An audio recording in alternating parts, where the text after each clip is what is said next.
So hello everyone, this is Ashish और आज के इस वीडियो में हम यार क्लास 9 साइंस के मॉडल सेट देखने वाले हैं जो आपकी कल की डेट में रिलीज हुआ है।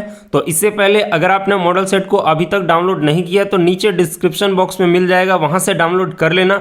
तो चलो टाइम को वेस्ट न करते हुए डायरेक्टली क्वेश्चन पर आते हैं। देखो यहाँ पे सबसे फर्स्ट क्वेश्चन दे करके रखा है, एक वस्तु आर त्रिज्या वाले वृत्ताकार पथ में घूम रही है, आधे वृत्त के बाद उसका विस्थापन क्या होगा। सबसे पहले समझो, एक यहाँ पे वृत्त है, इस तरीके से एक वृत्त दिया है और यहाँ पे कोई राउंड कर रहा है। राउंड करने का मतलब ये घूम रहा है, तो आधे वृत्त के बाद विस्थापन बोला है। विस्थापन क्या होता है? विस्थापन होता है वस्तु की प्रारंभिक और अंतिम स्थिति के बीच की न्यूनतम दूरी।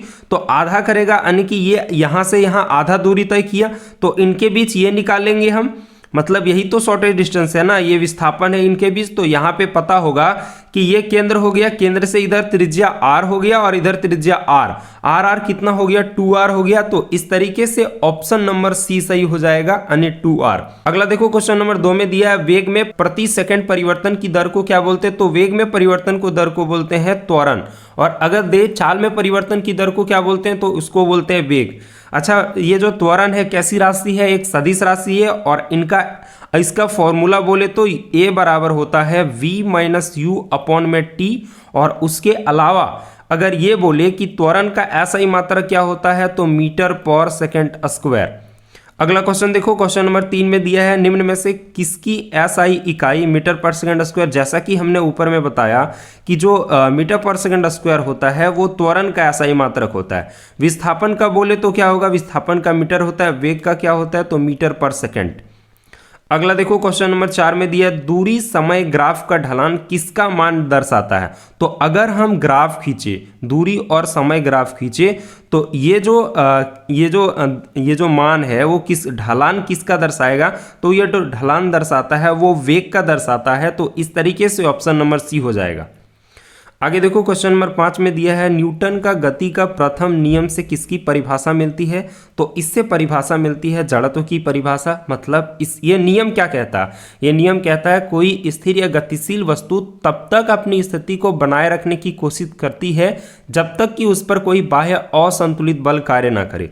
मतलब अगर मान के चलो एक बॉल है, ये रुका हुआ है, वो तब तक इस सतह पे गति नहीं करेगा जब तक हम इसको ठेलेंगे नहीं या कोई अन्य वस्तु से इसको गति न कराया जाए। अगला देखो, क्वेश्चन नंबर 6 में दिया, किसी पिंड का जड़त्व निर्भर करता है। तो याद रखना, किसी भी पिंड का जड़त्व जो होता है उनके द्रव्यमान पर निर्भर करता है। माने अगर जिस वस्तु का द्रव्यमान जितना अधिक होता है उसका जड़त्व उतना ही अधिक होता है।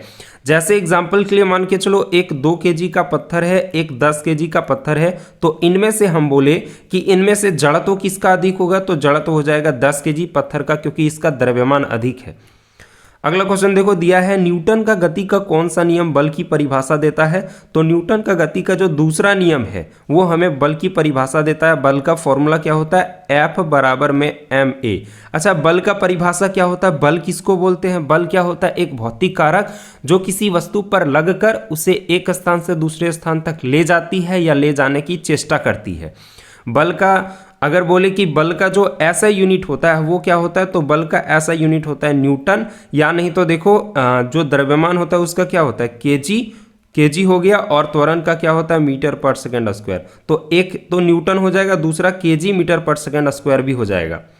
अगला देखो, क्वेश्चन नंबर 8 में दिया है, 10 मीटर प्रति सेकंड की गेंद से चलने वाली 0.5 किलोग्राम द्रव्यमान वाले पिंड का संवेग का फॉर्मूला क्या होता है? संवेग P बराबर होता है m इंटू में v।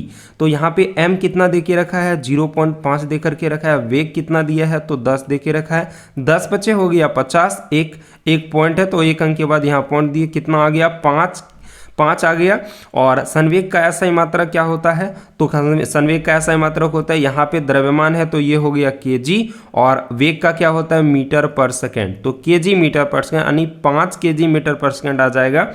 यहाँ पे देखो, ये ऑप्शन जो है वो गलत दे करके रखा है, kg मीटर पर सेकेंड होगा, ना कि मीटर पर सेकेंड स्क्वायर में, चूंकि MA नहीं होता है, MB होता है। हालांकि आंसर जो है इसका बी नंबर हो जाएगा 5 kg मीटर पर सेकेंड। आगे देखो, क्वेश्चन नंबर 9 में दिया है, जब कोई बस विराम से गति चलती है तो अचानक उस पर खड़े यात्री बस में पीछे की ओर झुक जाता है, ये किस नियम का उदाहरण है? तो ये जो नियम का उदाहरण है, ये गति का प्रथम नियम का उदाहरण है, क्योंकि ये देखो ये जड़त्व के नियम को परिभाषित करता है। मतलब अगर कोई वस्तु स्थिर है तो स्थिर ही रहना चाहेगा, और कोई गतिशील है तो वो गतिशील ही रहना चाहेगा, जब तक कोई दूसरा उस पर रोक ना लगाए। अगला देखो क्वेश्चन नंबर 10 में दिया है कार्य का असाई मात्रक क्या होता है। तो कार्य का असाई मात्रक होता है जूल। देखो कार्य माने होता है वर्क, वर्क का फॉर्मूला होता है F इंटू में S, माने फोर्स इंटू डिस्प्लेसमेंट। फोर्स का क्या होता है, फोर्स का होता है न्यूटन, और डिस्प्लेसमेंट का होता है मीटर। तो याद रखना, एक तो जूल होता है, दूसरा न्यूटन मीटर भी ऐसा यूनिट होता है इसका। आगे देखो दिया है चंद्रमा पर किसी पिंड का द्रव्यमान 40 kg है तो पृथ्वी पर भार कितना होगा। तो हमको पता है भार का फॉर्मूला क्या होता है, W बराबर में mg, W बराबर में mg, m माने हो गया द्रव्यमान, g माने गुरुत्वीय त्वरण। m कितना दिया है, 40 किलो दिया है। गुरुत्वीय त्वरण g का मान कितना होता है, 10 या 9.8 मीटर पर सेकंड स्क्वायर। इसको गुणा कर देंगे तो कितना आ जाएगा, 400। इस तरीके से हो जाएगा 400, और इसका न्यूटन 400 न्यूटन किस ऑप्शन में दिया है, तो 400 न्यूटन या कह लो कि 400 kg हो जाएगा।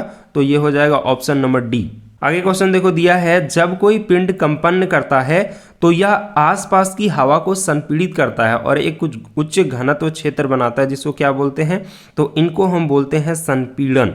क्या बोलते हैं इसको, संपीड़न। अगला देखो दिया है वह घटना जहां उत्पन्न ध्वनि प्रावर्तन के कारण पुनः सुनाई देता है। मतलब जैसे कोई ले लो कि स्कूल का हॉल ले लो, वहां पे अगर हम चिल्लाएंगे तो आवाज फिर से वो सुनाई देगा, और इसको हम बोलते हैं गूंज, यानी गूंजना बोलते हैं। तो ऑप्शन नंबर सी हो जाएगा। अगला देखो दिया है निम्नलिखित में से किस पदार्थ में कणों के बीच आकर्षण बल सबसे कम होता है। तो सबसे कम किस में होता है। देखो पहला चीज तो अगर हम बोले ठोस, ठोस में जो होता है ना, ये जो कोई भी पार्टिकल है वो बहुत जुड़ा होता है। अगर हम बात करें द्रव का तो थोड़ा जो है वो डिफरेंस होता है, और गैस में जो है बहुत बड़ी मात्रा में डिफरेंस होता है, मतलब कहीं एक आध होता है। तो सबसे ज़्यादा आकर्षण बल बोले तो ठोस में, उससे कम किस में है तो द्रव में, सबसे कम किस में है तो गैस में है। तो यहाँ पे गैस कौन है, कार्बन डाइऑक्साइड। तो ऑप्शन नंबर ये हो जाएगा। अगला देखो दिया है किस तापमान पर पानी ठोस और तरल दोनों अवस्था में पाया जाता है। तो ये हो जाएगा 0 डिग्री सेल्सियस, और और यहाँ पे केल्विन में दे तो कितना हो जाएगा 273 केल्विन या 273.16 केल्विन। अगला देखो क्वेश्चन नंबर 16 में दिया है 100 ग्राम जल में 20 ग्राम जो है वो चीनी मिलाया जाता है, तो उस विलयन की सांद्रता प्रतिशत में ज्ञात करना है। किसका निकालना है, चीनी का। तो यहाँ पे देखो एक होता है विलेय, एक होता है विलायक। विलेय माने जिसकी सांद्रता कम होती है, विलायक माने जिसकी बेसी होती है, ज़्यादा होती है। तो यहाँ पे जल विलायक हो गया और जो चीनी है वो विलेय हो गया। तो विलेय कितना दिया है, विलेय दिया 20, और विलयन का द्रव्यमान निकाले तो पूरे टोटल हो जाएगा। तो 100 + 20 कितना हो गया, 120 हो गया। गुणने में कर देंगे तो हो जाएगा 100। 1 0 खत्म हो गया। इसको काट दिए, 2 से काट दिए, 2 से 5 बार में, ये 6 बार में, फिर काट दिए, ये 3 आया, और ये काट दिए तो 10 आया। 2 से 10 × 5 = 50, 50/3 आएगा। और इसको अगर हम 50/3 को तोड़ेंगे तो आ जाएगा 16.2/3 में प्रतिशत में आ जाएगा। तो इस तरीके से ऑप्शन नंबर कौन हो जाएगा, ऑप्शन नंबर बी सही हो जाएगा। आगे देखो दिया है घनत्व का मात्रक क्या होता है। तो घनत्व का मात्रक होता है केजी पर घन मीटर या प्रति घन मीटर, क्योंकि घनत्व का जो फॉर्मूला होता है वो होता है द्रव्यमान बटे में आयतन। द्रव्यमान बटे में आयतन। तो द्रव्यमान का ऐसा ही मात्रक पता है क्या होता है, केजी होता है, और आयतन का मात्रक क्या होता है तो घन मीटर। अगला देखो क्वेश्चन दिया है दिए गए कौन गुणधर्म जो है निलंबन का है। तो निलंबन याद रखना, निलंबन एक विसमांगी मिश्रण होता है। तो ऑप्शन नंबर सी हो जाएगा। आगे देखो क्वेश्चन नंबर 19 में दिया है कपूर और नमक के मिश्रण को किस विधि द्वारा अलग कर सकते हैं। तो इनको हम अलग कर सकते हैं ऊर्ध्वपातन। चूंकि जो कपूर है वो सीधे ठोस से गैस में बदल जाता है, तो गैस में उड़ जाएगा, बाकी बात बचेगा क्या, नमक। तो इस तरीके से बोल सकते हैं कि ऊर्ध्वपातन विधि द्वारा इनको हम अलग कर सकते हैं। आगे देखो क्वेश्चन नंबर 20 में दिया है द्रव्यमान संख्या किसके बराबर होता है। तो याद रखना द्रव्यमान संख्या जो बराबर होता है वो किसके बराबर होता है। द्रव्यमान संख्या बोले तो यानी कि P बराबर क्या होता है, P नहीं, द्रव्यमान संख्या को A से सूचित करते हैं। A बराबर होता है P + में N। P + N माने क्या हो गया, प्रोटॉन और न्यूट्रॉन। तो प्रोटॉन न्यूट्रॉन किस में दिया है, प्रोटॉन और न्यूट्रॉन की संख्या के बराबर। तो ऑप्शन नंबर बी हो जाएगा। याद रखना द्रव्यमान भी प्रोटॉन न्यूट्रॉन दे, द्रव्यमान पूछे तो P + N दोनों को जोड़ देना, वो आ जाएगा। अगला देखो क्वेश्चन नंबर 21 में दिया है NH3 का आणविक द्रव्यमान क्या होगा। NH3 जिसमें देखो नाइट्रोजन है, नाइट्रोजन का द्रव्यमान कितना होता है, 14 होता है, और दो अलग अलग एलिमेंट रहता है वहाँ पे हम जोड़ते हैं उसको। हाइड्रोजन का कितना होता है 1, और इसके कितने अणु हैं 3, तो 3 से गुणा कर देंगे तो कितना हो जाएगा 14 प्लस में 3, इस तरीके से आ जाएगा 17 या तो यूनिट कह लो या तो कह लो AMU मानी एटॉमिक मास यूनिट, तो हो जाएगा 17 यूनिट, ऑप्शन नंबर डी। आगे देखो क्वेश्चन नंबर 22 में दिया स्थिर अनुपात का नियम निश्चित या फिर कह लो कि निश्चित अनुपात का नियम क्या है, तो ये कहता है रासायनिक पदार्थ में तत्व हमेशा द्रव्यमान के अनुसार निश्चित अनुपात में मौजूद होते हैं। एग्जाम्पल के लिए मान के चलो, अगर हम ले जल H2O ले, तो इनका जो द्रव्यमान का अनुपात है, जैसे हाइड्रोजन का हो जाएगा 2, एक हाइड्रोजन का 2 से गुणा करेंगे 2 हो जाएगा, और ऑक्सीजन का होता है 16, तो 2 से काट देंगे कितना आ जाएगा 1:8 आ जाएगा। तो ये चाहे गंदा पानी ले लो, समुद्र का पानी ले लो, ये जो रेशियो है 1:8 ये हमेशा के लिए यही रहेगा, तो इनको हम बोलेंगे निश्चित अनुपात का नियम। अगला देखो क्वेश्चन नंबर 23 में दिया है निम्नलिखित में से कौन 36 ग्राम जल का सही प्रतिनिधित्व करता है। तो ये 36 ग्राम जल का सही प्रतिनिधित्व करता है, हमको पता है मोल दिया है यहाँ पे। मोल निकालने का फॉर्मूला क्या होता है, गिवन मास अपॉन में फॉर्मूला मास, या फिर कह लो कि मोलर मास।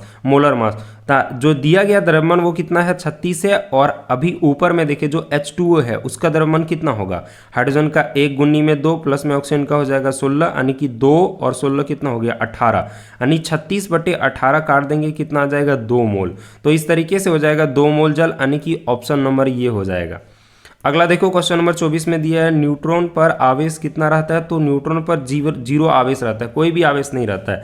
यहीं पे अगर इलेक्ट्रॉन पे देता है तो इलेक्ट्रॉन पे -1 रहता है, और अगर प्रोटॉन पे दे तो प्रोटॉन पे +1 होता है। अगला क्वेश्चन देखो दिया है 25 में अल्फा कण क्या होता है। तो अल्फा कण जो होता है वो धनावेशित हीलियम परमाणु होता है, माने कि याद रखना कितना होता है उसमें, जो पावर में कितना होता है, आवेश कितना होता है, तो He2+ होता है, तो ये याद रखना, ये भी पूछ सकता है। अगला क्वेश्चन है किसी तत्व के समस्थानिकों के द्रव्यमान में अंतर कि ये क्या कहलाता है। तो किसी भी तत्व के समस्थानिक में द्रव्यमान में अंतर जो होता है वो उनके न्यूट्रॉन पर निर्भर करता है। अगला है कोशिका भित्ति बनी होती। कोशिका भित्ति किसकी बनी होती है, तो कोशिका भित्ति सेलुलोज की बनी होती है, और कोशिका भित्ति पता होना चाहिए पादप कोशिका का सबसे बाहरी आवरण होता है। आगे है निम्नलिखित में से किस कोशिकांग को अपना डीएनए तथा राइबोसोम होता है। सब डीएनए और राइबोसोम किसका होता है, प्लास्टिड का। और यहाँ याद रखना डीएनए का फुल फॉर्म होता है डीऑक्सीराइबोन्यूक्लिक एसिड, और डीएनए कहाँ पाया जाता है, तो कोशिका के केंद्रक में पाया जाता है। इनका काम क्या होता है, तो अनुवांशिक गुणों का वाहक होता है ये। आगे दिया क्वेश्चन नंबर 29 में किसी कोशिका में 16 क्रोमोसोम है, उस कोशिका में अर्धसूत्री विभाजन के फलस्वरूप बने संतति कोशिका में कितने क्रोमोसोम होंगे। तो याद रखना क्रोमोसोम है ये कभी डिवाइड नहीं होता है, जितना होता है वो उतना ही ट्रांसफर होता है, तो इस तरीके से ऑप्शन नंबर बी हो जाएगा 16 ही। आगे है दिया गया चित्र किस ऊतक का है। तो ये जो चित्र है वो है पैरेन्काइमा का। अगला क्वेश्चन है कि बादाम का छिलका किस ऊतक का बना होता है। तो बादाम का छिलका बना होता है स्क्लेरेन्काइमा का। याद रखना नारियल का रेशा भी दे देगा, या नारियल का छिलका किसका बना होता है, तो स्क्लेरेन्काइमा ही होगा। अगला है मांसपेशियों को अस्थियों से जोड़ने वाला संयोजी ऊतक क्या होता है। तो मांसपेशी को अस्थि से जोड़ने वाला संयोजी ऊतक कहलाता है कंडरा। क्या कहलाता है, कंडरा। अगला क्वेश्चन है जीवों के वर्गीकरण के लिए सर्वाधिक मूलभूत लक्षण क्या हो सकता है। तो इनके लिए सर्वाधिक जो मूलभूत लक्षण माना गया है ये उनकी कोशिका संरचना। अगला क्वेश्चन देखो क्वेश्चन नंबर 34 में दिया नीलहरी शैवाल किस वर्ग में आते हैं। यहाँ पे देखो ऑप्शन नंबर ए में दिया मोनिरा, 2 में प्रोटिस्टा, तीसरा में फंजाई और डी में प्लांटी। तो देखो जो नीलहरी शैवाल है वो आता है मोनेरा जगत में। और एक चीज़ ये भी याद रखना कि मोनेरा जगत में अधिकतर जीवाणु आते हैं, और वैसा जीवाणु जिनका जो बाहरी है कोशिका झिल्ली या कोशिका का केंद्रक जो होता है वो अस्पष्ट दिखाई देता है, यानी कि बोल लो कि ये विशेषकर प्रोकैरियोटिक बैक्टीरिया वगैरह इस वर्ग में आते हैं। अगला क्वेश्चन है जंतु जगत का सबसे बड़ा संघ क्या होता है। तो जंतु जगत का सबसे बड़ा जो संघ होता है वो होता है ऑर्थोपोडा। आगे है दिए गए कौन से रोग वायरस से होता है। तो यहाँ पे पता होगा कोरोना वायरस जो है ये वायरस से फैलने वाला है, कोरोना बीमारी। अगला है संक्रामक रोग के उदाहरण क्या है। तो संक्रामक रोग यहाँ पे है क्षय रोग, जिसको हम टीबी भी बोलते हैं, जो कि बैक्टीरिया द्वारा जीवाणु द्वारा होता है। अगला है ग्रीन हाउस गैसेस। क्या होता है ग्रीन हाउस गैसेस? तो यहाँ पे carbon dioxide green house gas है, जिसको बोलते हैं CO2, जो कि विश्व उष्णन भी करता है, यानी कि पृथ्वी के तापमान में वृद्धि करने में यह मदद करता है, बहुत ज़्यादा मात्रा में बढ़ाता है। अगला है दिए गए पोषक पदार्थ में पौधे के लिए कौन सा बृहद पोषक पदार्थ है? तो नाइट्रोजन जो है ये बृहद पोषक पदार्थ है, और पर्यावरण में कितने पाए जाते हैं? तो ये कुल 78% पाए जाते हैं। अगला है वायुमंडल में पाए जाने वाले ऑक्सीजन के विषैले अणु को क्या बोलते हैं? तो विषैले अणु को बोलते हैं ओजोन। ऑक्सीजन का 2 अणु जब ऑक्सीजन के एक अणु से अभिक्रिया कर लेता है तो O3 बनाता है, जो ओजोन कहलाता है। तो इस तरीके से हम लोगों ने 9th क्लास का साइंस का मॉडल सेट कंप्लीट कर लिया। आई होप आपको समझ आया होगा। एक बार फिर से रिपीट करके देख लेना ताकि ये पूरी तरीके से याद हो जाए। मिलते हैं किसी और वीडियो में, तब तक के लिए पढ़ाई करते रहें। All the very best.